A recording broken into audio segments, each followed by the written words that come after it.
ഈ പുഴയും കടന്നിൻ്റെ ഇന്നത്തെ എപ്പിസോഡിലേക്ക് എല്ലാവർക്കും സ്വാഗതം.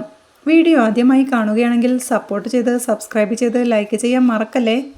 കോളേജ് ഗാർഡനിൽ കാവേരിയോട് നിവിൻ ഐ ലവ് യു എന്ന് വിളിച്ചു പറഞ്ഞതോർത്ത് ടെൻഷനോടെ ഇരിക്കുകയാണ് വിശാൽ. കൂടെയുള്ള അവൻ്റെ ഫ്രണ്ട് അവനെ തട്ടി വിളിച്ചുകൊണ്ട് എടാ പറഞ്ഞത് കേട്ടില്ലേ എന്ന് ചോദിക്കേ. എന്ത് എന്ന് വിശാൽ. ഒരു ടിക്കറ്റ് ബുക്ക് ചെയ്യാൻ നമുക്ക് സിനിമയ്ക്ക് പോവാമെന്നേ എന്നവൻ പറയേ. ഏയ് എനിക്ക് സിനിമയൊന്നും കാണാനുള്ളൊരു മൂഡില്ലടാ എന്ന് വിശാലും. അതെന്താടാ ഒരു മൂഡ് ഔട്ട് എന്നാ ഫ്രണ്ട് ചോദിക്കേ. അളിയന്റെ മൂഡ് ഔട്ട് മാറ്റാനുള്ള ആള് വരുന്നുണ്ടല്ലോ എന്ന് വേറൊരു ഫ്രണ്ടും പറയുന്നുണ്ട്. യമുന അതുവഴി കോളേജിലേക്ക് നടന്നു വരുന്നുണ്ടായിരുന്നു. അളിയനെ സംബന്ധിച്ചിടത്തോളം അതൊരു കസ്തൂരി മാമ്പഴമടാ, കാത്തു സൂക്ഷിച്ചൊരു കസ്തൂരി മാമ്പഴം എന്നവന്റെ ഫ്രണ്ട് പറയുമ്പോഴേക്കും അവൾ വിശാലിനെ മൈൻഡ് ചെയ്യാതെ അവനെ കടന്നു പോയി കഴിഞ്ഞിരുന്നു.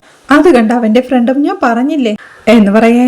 നേരാണോ ബ്രോ, കൈവിട്ടു പോയോ എന്ന് വേറൊരുത്തനും ചോദിക്കുന്നുണ്ട്. അവൾ എന്നെ കണ്ടിട്ടുണ്ടാവില്ലടാ, അല്ലെങ്കിൽ എന്തെങ്കിലും തിരക്കിലായിരിക്കും എന്ന് വിശാൽ പറയുമ്പോഴേക്കും നടന്നു പോകുന്ന അവൾ വഴിയിൽ നിൽക്കുന്ന ഫ്രണ്ട്സിനെ കണ്ട് അവരോട് സംസാരിച്ചു നിൽപ്പാ.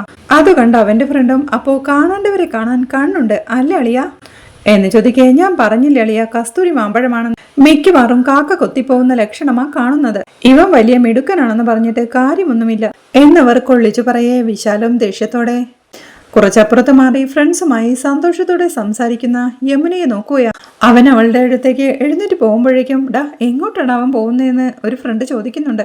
അളിയന് ദേഷ്യം വന്നിട്ടുണ്ടാവും എന്ന് മറ്റൊരുത്തനും. അവൻ ഫ്രണ്ട്സുമായി സംസാരിച്ചു നിൽക്കുന്ന യമുനയുടെ അരികിലേക്ക് ചെന്ന് യമുനെ എന്ന് വിളിക്കേ. ഫ്രണ്ട്സ് അവിടെ നിന്ന് പോവുകയാ. നീ എന്താ വരുന്ന വഴി എന്നെ കണ്ടില്ലേ എന്ന് വിശാൽ ചോദിക്കേ. കണ്ടു എന്ന് യമുനയും. പിന്നെന്താ ഒന്നും മിണ്ടാതെ പോയത് എന്നവൻ ചോദിക്കേ. എന്ത് മിണ്ടാനാ എന്ന് യമുനയും.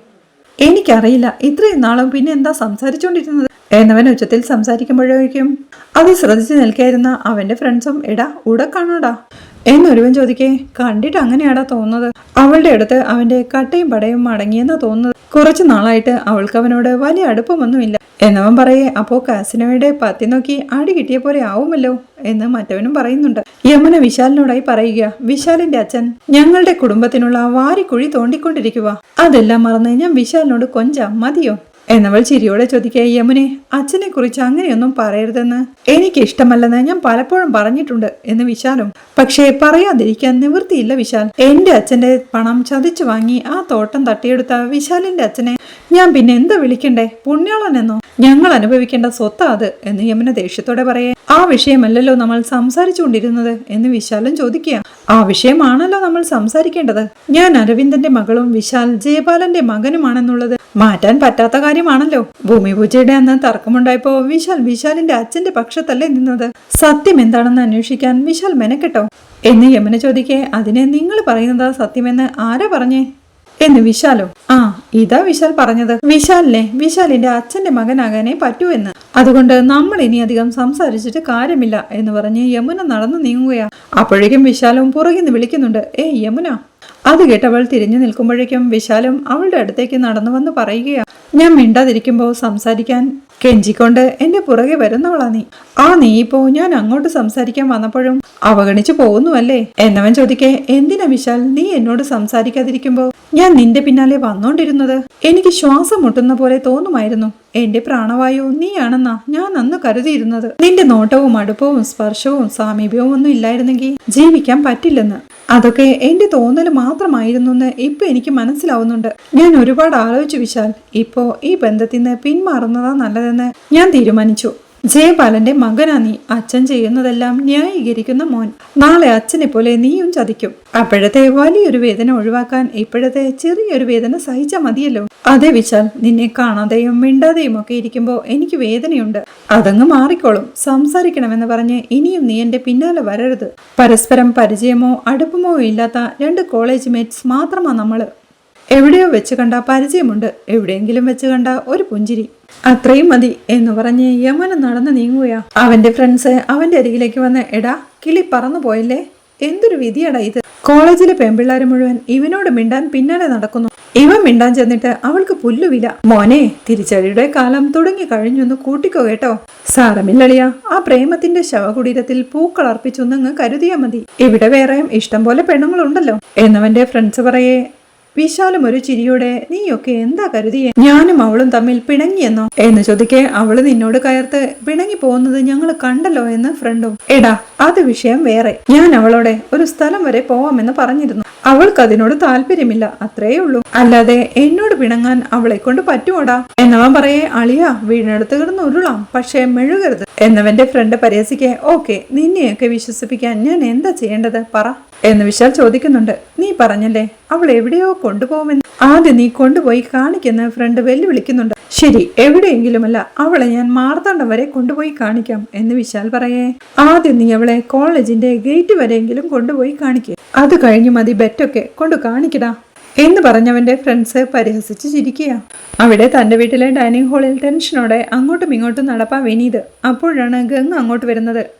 അമ്മ വന്നില്ലേ എന്ന് വിനീത് ചോദിക്കേ. ഇല്ലെന്ന് ഗംഗയും. ഫോണാണെങ്കിൽ ഇതുവരെ ഓണല്ല എന്നവൻ ടെൻഷനോടെ പറയേ. അന്വേഷിച്ചു പോണോ വിനീതേട്ടാ എന്ന് ഗംഗയും ചോദിക്കുന്നുണ്ട്. ഏയ് വേണ്ട, ഇവിടെ പുഷ്പവാടിയിൽ തന്നെയുള്ള ബാങ്കല്ലേ, കുടുംബശ്രീക്കാരുടെ നിക്ഷേപമൊക്കെ അവിടെ തന്നെയാ. അമ്മയ്ക്ക് ബാങ്കിൽ നല്ല പരിചയമാ, പണം കിട്ടിയെന്നറിഞ്ഞിരുന്നെങ്കിൽ ഒരു മനസ്സമാധാനം ഉണ്ടായിരുന്നു. എനിക്കൊരു കൈപ്പിഴ പറ്റുകയും ചെയ്തു എന്ന് പറഞ്ഞവൻ ടെൻഷനോടെ ഇരിക്കെ ഗംഗയും അവന്റെ അരികിലേക്ക് ചെന്നിരിക്കുന്നുണ്ട്. പണത്തിനുള്ള ആവശ്യം ഇതായിരുന്നു എന്ന് അവർക്ക് ആദ്യമേ പറഞ്ഞാൽ എന്തായിരുന്നു എന്നാ ഞാൻ ആലോചിക്കുന്നത് എന്ന് വിനീത് ടെൻഷനോടെ ചോദിക്കേ. അത് പറഞ്ഞ അമ്മായി പണം കൊടുക്കുമായിരുന്നോന്നാ ഗീതേച്ചി ചോദിക്കുന്നത്. ഈ പറഞ്ഞ വിനീതേട്ടൻ വിശ്വസിക്കുമായിരുന്നോ എന്ന് ഗംഗ ചോദിക്കേ. അതും ഒരു കണക്കിന് ശരിയാ എന്ന് വിനീത് പറയുമ്പോഴാണ് സുജാത ഓടിപ്പിടിച്ച് അങ്ങോട്ട് വരുന്നത്. അമ്മ എന്ന് വിനീത് വിളിക്കുമ്പോഴേക്കും ഒന്ന് പതുക്കെ പറ, കേക്കണ്ട എന്ന് സുജാതയും. പണം കിട്ടിയോ അമ്മേ എന്ന് വിനീത് ചോദിക്കേ. അവര് പോയോ എന്ന് സുജാത ചോദിക്കുന്നുണ്ട്. അതിന് മറുപടി പറയാതെ അമ്മ പണം കിട്ടിയോന്ന് പറ എന്ന് വിനീത് ചോദിക്കേ. പണത്തിന്റെ കാര്യം അവിടെ നിക്കട്ടെ, ആദ്യം ഗീതയും ദാസും പോയോ എന്ന് പറ. അവര് കാണാതിരിക്കാനാ ഞാൻ പിൻവാതിലിൽ കൂടി കയറി വന്നത് എന്നമ്മ പറയേ. ഗീതേച്ചി പറഞ്ഞത് എത്ര കറക്റ്റാ, മരിക്കാൻ കിടക്കുന്നല്ല, മരിച്ചെന്ന് പറഞ്ഞ പോലും ഇവിടെ നിന്ന് 10 പൈസ കിട്ടാൻ പോണില്ല എന്ന് വിനീത് ഗംഗയോടായി പറയുന്നുണ്ട്. അത് ശ്രദ്ധിച്ച് സുജാതയും എന്താടാ നീ പറയുന്നേ എന്ന് ചോദിക്കേ. അമ്മയ്ക്ക് ഇവിടെ നടന്നത് എന്താണെന്നൊക്കെ അറിയൂ എന്ന് ചോദിച്ച് സ്വർണ്ണമ്മ ഹോസ്പിറ്റലിൽ കിടക്കുകയാണെന്നും അടിയന്തരമായി നാളെ അവർക്കൊരു ഓപ്പറേഷൻ വേണമെന്നും അതിനുവേണ്ടി ആ ദാസേട്ടൻ 3.5 ലക്ഷം രൂപ ചോദിച്ചതെന്നും ഗീതച്ച് പറഞ്ഞ കാര്യം വിനീത് അമ്മയോട് പറയുന്നുണ്ട്. പണത്തിനു വേണ്ടിയുള്ള പെടാപ്പാട് നേരിട്ട് കണ്ടോണ്ടിരിക്കുക ഞങ്ങള്. ഇതിനിടയിൽ 10 പൈസ കൈവിട്ടു പോവാതിരിക്കാൻ മൊബൈൽ ഓഫാക്കി വീടിന്റെ പിൻവാതിലിൽ കൂടി കയറി വന്നിരിക്കുക. മകളോട് ഇങ്ങനെയൊക്കെ ചെയ്യാൻ സ്വയം ഒരു നാണക്കേട് തോന്നുന്നില്ല അമ്മയ്ക്ക് എന്ന് വിനീത് ചോദിക്കുക. സുജാതയും ആകെ ടെൻഷനോടെ കസേരയിലേക്ക് ഇരിക്കുക. അമ്മയുടെ പണമാ, അമ്മയ്ക്ക് ഇഷ്ടമുള്ളതുപോലെ ചെയ്യാം, പക്ഷേ നീതി കാക്കുന്ന ഭൂതത്തെ പോലെ അതിങ്ങനെ കെട്ടിപ്പൂട്ടി വെക്കുന്നത് എനിക്ക് വേണ്ടിയിട്ടാണെങ്കിൽ എനിക്ക് വേണ്ട. മനസാക്ഷിയില്ലാത്ത പണമൊന്നും ഉപകരിക്കത്തില്ല അമ്മേ എന്ന് വിനീത് പറയേ. സുജാതയും അവിടെ എഴുന്നേറ്റ് എന്ന് നിന്നോട് ആരടാ പറഞ്ഞേ, അന്യന്റെ കയ്യിൽ നിന്ന് തട്ടിപ്പറിച്ചെടുക്കുകയും മറ്റുള്ളവരുടെ ചോരയും കണ്ണീരും ചൂഷണം ചെയ്തെടുക്കുകയും ചെയ്തവർക്ക് മനസാക്ഷിയില്ലാതെ കൂട്ടിവെച്ച പണമൊക്കെ ഉപകരിക്കൂ. അല്ലാത്തതുണ്ടല്ലോ പണിയെടുത്തുണ്ടാക്കുന്നത്, അത് കൂട്ടിവെച്ചാലും പരുന്തും കാലി പോവും. അല്ലെന്നുണ്ടെങ്കിൽ ഞങ്ങളുടെയൊക്കെ പണം പറ്റിച്ചുകൊണ്ട് ആരെങ്കിലും രക്ഷപ്പെട്ടു പോവോ എന്ന് അമ്മായിയും സങ്കടത്തോടെ കരഞ്ഞുകൊണ്ട് ചോദിക്കുന്നുണ്ട്.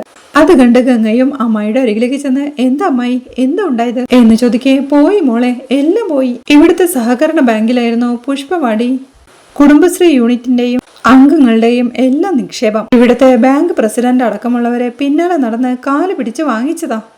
കഴിഞ്ഞ മാസം വരെ പലിശ കൃത്യമായി കിട്ടിക്കൊണ്ടിരുന്നതാ. ഇന്ന് അവിടെ ചെല്ലുമ്പോൾ ഷട്ടർ ഇട്ട ബാങ്കിന്റെ മുന്നില് കൊടി പിടിച്ച സമരം. ബാങ്കുകാർ മുങ്ങിയത്രേ. ഞാൻ കുറെ നേരം അവിടെ ഇരുന്നു. പിന്നെ പോലീസുകാർ വന്നപ്പോഴാണ് അറിഞ്ഞത് ഇങ്ങനെ കുറെ ബാങ്കുകൾ പൂട്ടിപ്പോയിട്ടുണ്ടെന്നും ഞങ്ങൾ കാണിച്ചത് ഭയങ്കര മണ്ടത്തരമാണെന്നും. അതുകൾക്ക് എത്രയുണ്ടായിരുന്നു അമ്മായി എന്ന് ഗംഗ ചോദിക്കുന്നുണ്ട്. അത് കുറെ ഉണ്ടായിരുന്നു മോളെ. വിയർപ്പൊഴുക്കി ഉണ്ടാക്കിയ പണമായിരുന്നത് കൊണ്ട് ഓരോ അണ പൈസയ്ക്കും കണക്കുണ്ട്. കേസ് കൊടുത്താൽ തിരിച്ചു കിട്ടുമെന്നൊക്കെ പലരും പറയുന്നുണ്ട്. അതപ്പോഴല്ലേ എനിക്കിപ്പോ ഈ 3.5 ലക്ഷത്തിന് ആവശ്യം. ഒപ്പമുള്ള ആരോടെങ്കിലും ചോദിക്കാമെന്ന് വെച്ചാ എല്ലാവരുടെയും ഒരുമിച്ചല്ലേ പോയത്. സ്വർണം വിൽക്കാനോ പണയം വെക്കാനോ ആണെങ്കിൽ അതും ആ ബാങ്കിന്റെ ലോക്കറിൽ. ഞാൻ ഈ ഇട്ടിരിക്കുന്നതൊക്കെ ഗോൾഡ് കവറിങ്ങാ. ഇനി വളരെ കുറഞ്ഞ സമയത്തിനുള്ളിൽ 3.5 ലക്ഷം രൂപ അമ്മയെ കൊണ്ട് കൂട്ടിയാ കൂടില്ലെന്ന് തോന്നുന്നു. അവര് വേറെ എവിടെയെങ്കിലും പോയി വാങ്ങിക്കുന്നെങ്കിൽ വാങ്ങിക്കട്ടെ എന്ന് കരുതി. അത് തുറന്നു പറയാനുള്ള മടി കൊണ്ടാ ഫോൺ ഓഫാക്കിയതും വീടിന്റെ പിൻവാതിൽ വഴി കയറി വന്നതുമൊക്കെ. മക്കളെ ക്ഷമിക്കെന്ന് പറഞ്ഞ് സങ്കടത്തോടെ പൊട്ടിക്കരയുക സുജാതയും. അപ്പോഴാണ് ഗംഗ അവരുടെ നേരെ ഒരു മാല നീട്ടുന്നത്. സുജാതമായി അമ്പരപ്പോടെ അവളുടെ മുഖത്തേക്ക് നോക്കെ. ഇത് അച്ഛൻ എന്നെ ആദ്യമായി അണിയിച്ച മാലയാ. അച്ഛന്റെ ഓർമ്മയ്ക്കായി ഞാൻ എപ്പോഴും കൊണ്ടു നടക്കും. ഇത് ഒരാവശ്യത്തിനും ഞാൻ ഇതാർക്കും കൊടുത്തിട്ടില്ല. പക്ഷേ ജീവനേക്കാളും വിലയൊന്നുമില്ല ആ സെന്റിമെന്റ്സിന് എന്നവൾ പറയേ. സുജാതയും എഴുന്നേറ്റുകൊണ്ട് മോളെ ഇത് എന്ന് ചോദിക്കേ. നന്ദി പറച്ചിലിനൊന്നും സമയമില്ല അമ്മായി. ഇത് കുടുംബം നഷ്ടപ്പെട്ടെന്നോർത്ത് അപ്പുറത്തെ റൂമിൽ കരഞ്ഞു തളർന്നു കിടക്കുന്ന ആ പാവം പെൺകുട്ടിക്ക് ഉപകരിക്കട്ടെ. എന്റെ കയ്യിൽ നിന്ന് ഒരു ഔദാര്യം സ്വീകരിച്ചു എന്ന് ഒരു നാണക്കേട് വേണ്ട. അമ്മായിയുടെ പണം തന്നെയാണെന്ന് പറഞ്ഞ മതി എന്നവൾ പറയേ, പക്ഷേ മോളെ ഞാനിത് എന്ന് അമ്മായിയും പറയുന്നുണ്ട്. അമ്മായിയുടെ പണം തന്നെ അമ്മായി, എന്റെ പണം അമ്മായിയുടെ പണം തന്നെയല്ലേ എന്ന് പറഞ്ഞവൾ ആ മാല അമ്മായിയുടെ കയ്യിലേക്ക് വെച്ചു കൊടുക്കുകയാണ്. സന്തോഷത്തിന്റെയും ആശ്വാസത്തിന്റെയും കണ്ണുനീരോടെ സുജാതയും അവളെ ചേർത്ത് പിടിച്ച് അവൾക്ക് ഉമ്മ നൽകുകയാണ്. വിനീതും സന്തോഷ കണ്ണീർ തുടയ്ക്കുന്നുണ്ട്. അവിടെ കോളേജ് വരാന്തയിൽ ടെൻഷനോടെ നിൽക്കുകയായിരുന്നു യമുന. അപ്പോഴാണ് ഒരു ഫ്രണ്ട് അങ്ങോട്ട് വന്ന്, യമുന പ്രോജക്റ്റ് സബ്മിറ്റ് ചെയ്തില്ല എന്ന് വെച്ച് എന്തിനാടി ക്ലാസ് കട്ട് ചെയ്യുന്നേ? നിന്നെ സാറ് കൊന്നു തിന്നൊന്നും ഇല്ലല്ലോ, കുറച്ച് വഴക്ക് പറയൂ, അത് നിന്റെ ചെവിയിലെ പഞ്ഞി വെച്ചങ്ങ് നിന്ന് കേട്ടാ മതി എന്നവളുടെ ഫ്രണ്ട് പറയേ, അല്ല മറ്റു സാറന്മാരെ പോലെ അല്ലടി വിപിൻ സാറ്, പേഴ്സണലായിട്ട് അങ്ങ് അറ്റാക്ക് ചെയ്ത് കളയും. നിനക്കൊക്കെ വീട്ടിലെന്താ പണി, വെറുതെ കുത്തിയിരിക്കല്ലേ എന്നൊക്കെ ചോദിച്ചു കളയും. ക്ലാസ് മുഴുവനും അത് കേട്ടോണ്ട് നിക്കണ്ടേ എന്ന് യമുനയും ചോദിക്കുക. വഴക്ക് കേൾക്കുന്നത് നിനക്ക് അത്രയ്ക്ക് വിഷമമാണെങ്കിൽ പ്രോജക്റ്റ് കംപ്ലീറ്റ് ചെയ്യാൻ പാടില്ലായിരുന്നോ എന്ന ഫ്രണ്ട് ചോദിക്കേ, വീട്ടിലെ അന്തരീക്ഷമൊന്നും അത്രയ്ക്ക് സുഖമല്ലായിരുന്നടി എന്ന് യമുന പറയുമ്പോഴാണ് വിശാൽ അങ്ങോട്ട് വന്ന് എക്സ്ക്യൂസ് മീ എന്ന് വിളിക്കേ, എന്താടാ വലിയ ഫോർമാലിറ്റി ഒക്കെ എന്നവളുടെ ഫ്രണ്ടും ചോദിക്കുന്നുണ്ട്. ചിലര് ഫോർമാലിറ്റി കാട്ടുമ്പോൾ നമ്മളായിട്ടത് കാട്ടാതിരിക്കുന്നത് ശരിയല്ലല്ലോ എന്ന് യമുനയെ നോക്കിക്കൊണ്ട് വിശാൽ പറയുന്നുണ്ട്. എനിക്ക് യമുനയോടൊന്ന് സംസാരിക്കണമെന്നുണ്ടായിരുന്നു എന്ന് വിശാൽ പറയേ, നമ്മൾ സംസാരിച്ചു കഴിഞ്ഞതല്ലേ വിശാൽ എന്ന് യമുനയും ചോദിക്കുന്നുണ്ട്. ഞാൻ സംസാരിച്ചു കഴിഞ്ഞില്ല, യമുനയുടെ വെർഷൻ മാത്രമാണ് കേട്ടത് എന്ന് വിശാൽ പറയേ. ശരി സംസാരിച്ചോളൂ എന്ന് യമുനയും. അദീന പ്ലീസ് എന്ന് വിശാൽ അവളുടെ ഫ്രണ്ടിനോടായി പറയേ അവൾ പോവാൻ തുടങ്ങുകയാ. അദീന അവിടെ നിൽക്കുന്ന യമുനയും അവളെ വിളിച്ചു നിർത്തുന്നുണ്ട്. എനിക്ക് യമുനയോട് ഒറ്റയ്ക്കാണ് സംസാരിക്കേണ്ടത് എന്ന് വിശാൽ പറയേ. ഒറ്റയ്ക്ക് സംസാരിക്കാനുള്ളതൊക്കെ കഴിഞ്ഞില്ലേ വിശാൽ എന്ന് യമുനയും ചോദിക്കുന്നുണ്ട്. കുറ്റവാളി എന്ന് മുദ്ര കുത്തിക്കോളൂ, പക്ഷേ വിധി പറയുന്നതിന് മുമ്പ് എനിക്ക് പറയാനുള്ളത് കൂടി കേൾക്കണം എന്ന് വിശാൽ പറയേ. ആ നിങ്ങൾ സംസാരിക്കാന്ന് പറഞ്ഞ് അതിന് അവിടുന്ന് പോവുകയാ. വിശാൽ ഒന്നും മിണ്ടാതെ അവളെ തന്നെ നോക്കി നിൽക്കെ, എന്താ സംസാരിക്കാനുണ്ടെന്ന് പറഞ്ഞിട്ട് മിണ്ടാതെ നിൽക്കണത് എന്ന് യമുനയും ചോദിക്കുന്നുണ്ട്. എന്നെ കൊണ്ട് താങ്ങുന്നില്ല യമുന, ഒരു മണിക്കൂർ, ഒരു മിനിറ്റ് അല്ല ഒരു സെക്കൻഡ് പോലും എന്നോട് സംസാരിക്കാതെ ഈ വീർപ്പ് മുട്ടലിൽ എപ്പോഴും ഞാനാ പിണങ്ങിയിരിക്കാറ്. അപ്പോഴെല്ലാം കോംപ്രമൈസിന് വരുന്നത് നീയാ. ആ സമയത്ത് ഞാൻ നിന്നോട് ദേഷ്യപ്പെട്ടിട്ടേ ഉള്ളൂ, ചിലപ്പോ പരിഹസിക്ക് വരെ ചെയ്തിട്ടുണ്ട്. അന്നൊന്നും നിന്റെ ഫീലിങ്സ് എന്താണെന്ന് എനിക്ക് തിരിച്ചറിയാൻ പറ്റിയിട്ടില്ലായിരുന്നു. പക്ഷെ ഇപ്പോ ലൈഫിൽ ആദ്യമായി നീ എന്നോട് പിണങ്ങിയപ്പോ ഞാൻ അത് തിരിച്ചറിയുന്നുണ്ട് യമുന. എനിക്കൊരു കുഴപ്പവുമില്ലായിരുന്നു. പക്ഷേ ദേ നീ എന്നോട് സംസാരിക്കില്ലെന്ന് പറഞ്ഞപ്പോ, നീ അകന്നു പോവാന്ന് തോന്നിയപ്പോ, ഞാൻ സ്വപ്നം കണ്ടതുപോലൊരു ജീവിതം കിട്ടില്ലെന്ന് തോന്നിയപ്പോ അപ്പോഴാ യമുന മനസ്സിലായത് നീ എനിക്ക് ആരാണെന്ന്. യമുന പിടിച്ചു നിൽക്കാൻ ഞാൻ പരമാവധി ശ്രമിച്ചു, പക്ഷെ എനിക്ക് പറ്റുന്നില്ല. വല്ലാത്തൊരു ശ്വാസം മുട്ടല്. നീ ഇനിയും എന്നോട് സംസാരിച്ചില്ലെങ്കിൽ യമുന ഞാൻ മരിച്ചു പോകും യമുന എന്നവൻ പറയുന്നത് കേൾക്കെ പുച്ഛത്തോടെ നോക്കി നിൽപ്പാ യമുനയും. എന്നെ കൊണ്ട് താങ്ങാൻ പറ്റുന്നില്ല യമുന. നിനക്കറിയാലോ യമുന ഞാൻ എന്തുമാത്രം നിന്നെ സ്നേഹിക്കുന്നുവെന്ന്. അത് ഇപ്പോഴെനിക്ക് മനസ്സിലായത്. തോട്ടത്തിൽ ഭൂമി പൂജ നടന്നുകൊണ്ടിരുന്നപ്പോ നിങ്ങളെല്ലാം വന്ന് കയർത്തപ്പോ എന്റെ പിടി വിട്ടുപോയി. ആ സമയത്ത് അച്ഛനൊപ്പം നിൽക്കാനാ എനിക്ക് തോന്നിയത്. അതെന്റെ തെറ്റാ. പിന്നെ അക്കാര്യമോർത്ത് എന്തുമാത്രം സങ്കടപ്പെട്ടെന്നറിയോ ഞാൻ. കുറ്റബോധമായിരുന്നു എന്റെ മനസ്സ് മുഴുവൻ. നിന്നെ നേരിട്ട് കാണുമ്പോ മാപ്പ് പറയാൻ വേണ്ടിയിട്ടാ ഞാൻ അവിടെ കാത്തിരുന്നത്. അപ്പോഴാ നീ എന്നെ മൈൻഡ് ചെയ്യാതെ പോയത് എന്ന് വിശാൽ പറഞ്ഞു നിർത്തേ. കഴിഞ്ഞോ എന്ന് യമുനയും. പ്ലീസ് യമുന, നിന്നെ വിശ്വസിപ്പിക്കാൻ വേണ്ടി നിന്റെ ആ പഴയ ചിരിയും സംസാരവുമെല്ലാം തിരികെ കിട്ടാൻ വേണ്ടി ഞാൻ എന്താ ചെയ്യേണ്ടത്?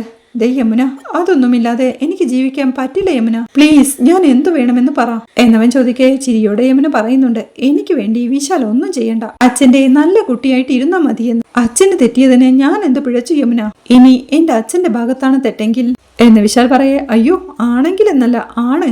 വിശാലിന്റെ അച്ഛനാണ് തെറ്റ് ചെയ്തത്. എന്റെ പാവം അച്ഛൻ മരുഭൂമിയിൽ കിടന്ന് കഷ്ടപ്പെട്ടുണ്ടാക്കിയ പണം ചതിച്ചു വാങ്ങി ആ തോട്ടം സ്വന്തമാക്കി എന്ന് യമുന കുറ്റപ്പെടുത്തേ. ആയിക്കോട്ടെ, അതിന് ഞാൻ എന്താ ചെയ്യേണ്ടെന്ന് യമുന പറ. ആ തോട്ടത്തിന് മുടക്കിയ പണം അല്ലെങ്കിൽ ആ തോട്ടം തിരിച്ചു കിട്ടിയ യമുനയുടെ പിണക്കം മാറൂ എന്നവൻ ചോദിക്കെ. പുച്ഛത്തോടെ അവനെ നോക്കി ഒരു ചിരിയോടെ യമുന നടന്നു നീങ്ങുക. വിശാൽ അവളുടെ പിറകെ ചെന്ന് അവളുടെ കയ്യിൽ പിടിച്ചു നിർത്തി. യമുന നിക്ക് എന്ന് വിളിക്കേ. വിശാൽ ഒന്ന് പോയേ, നടക്കാത്ത കാര്യം പറഞ്ഞിട്ട് എന്ന് യമുനയും. നടക്കാത്ത കാര്യോ? ഇപ്പോഴും ഓരോന്ന് പറഞ്ഞ് യമുനയെ പറ്റിക്കാണെന്നാണോ വിചാരിച്ചത്? യമുനയെ വിശ്വസിപ്പിക്കാൻ വേണ്ടി എന്താ ചെയ്യേണ്ടത്? കോളേജിലെ ടവറിന്റെ മേളിൽ നിന്ന് താഴേക്ക് ചാടണോ? അതോ ഹൈവേയിലേക്ക് കാർ ഓടിച്ചു കയറി ടാങ്കർ ലോറിയിലേക്ക് ഇടിച്ചു കയറണോ? അതോ എന്നവൻ ചോദിക്കുമ്പോഴേക്കും പരിഭ്രമത്തോടെ വിശാൽ എന്ന് വിളിച്ചവനെ തടയുകയാ യമുനയും.